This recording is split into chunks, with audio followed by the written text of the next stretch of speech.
相信大家幽魂塞纳已经卷了很久了，其实还有一个并不冷门的优秀 C 位是幽魂千珏，而且在 13.7 版本千珏迎来了一个小幅度加强。所以这期视频我们来详细拆解一下披着幽魂外衣的拼多多千珏体系。千珏是一个很有意思的英雄，它有3个输出羁绊。千珏在加强之后，每点法力值对应的伤害值从 13.8 来到了 15.3， 基本进入到了优秀法师的数值范围。我们这个赛季可以观察一下，是不是每个版本热门法师 DPM 都在15到20这个区间范围。我们之前在 PBE 开服第一天发起的 DPM 分析，预测拉伦、索拉卡会被砍，佐伊会被加强，这3个改动最终在正式服上线之前都应验了。我们现在也都看到了 13.6 版本几乎没有任何低费卡法师的主流阵容，这也给我法师篇的产出带来了很大困扰。所以 13.7 版本我会持续关注索拉卡的相关阵容，后续会有一期60蓝法师的强度分析。60蓝是一个相当微妙的平衡点，这部分工作我会继续往下做的。暂时先回到千珏体系，千珏的3个羁绊肯定是要全开的，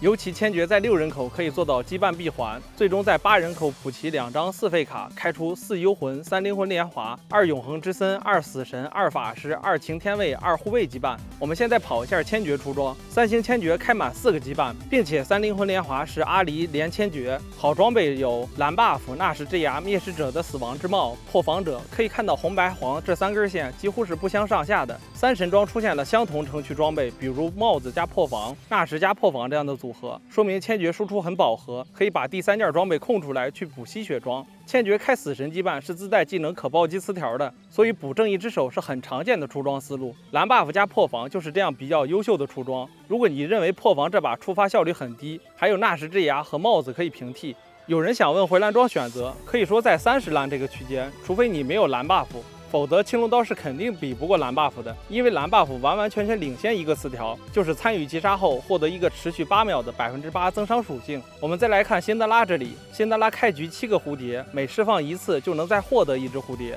那么辛德拉的每点法力值对应的伤害值就是第1次技能14，第2次技能16，第3次技能18，第4次技能20，第5次技能22。基本上这就是前15秒的战斗力了，平均 DPM 18。所以这张卡不火的原因很简单，就是强也不算强，弱也不算弱。不过辛德拉的设计要比上个赛季阿里好一些，因为辛德拉基本上不会空技能，伤害也很少溢出。我们来看这个片段，剩余5个蝴蝶的情况下，丢到残血单位，仍然有5个蝴蝶拐弯去打其他人。也因为辛德拉这个前期弱后期强的特点，大天使也很契合辛德拉。再来看出装，现在出现在这张图上的6种出装，各自有各自的好。无论做不做回蓝装，做哪个回蓝装，都是辛德拉的实际需要。比如说我们现在看电刀破防大天使这根子线，在倒计时13秒这个位置就能赶上大部队输出了。这个出装实实在在的减轻了过渡压力，不做回蓝装也确实有角度玩。继续往下延伸，头盔加大天使也会是一个优秀的出装组合，因为辛德拉不做攻速或者少量攻速的情况下，适应性头盔是不卡蓝的，再加上大天使补充了15点法力值，开场放大，是一个非常优秀的组合。最后介绍的就是经典组合了，蓝 buff 加纳什加帽子和蓝 buff 加破防加法爆这2种经典组合，都是你可以选择的方向。辛德拉这里就体现了法师出装的特点，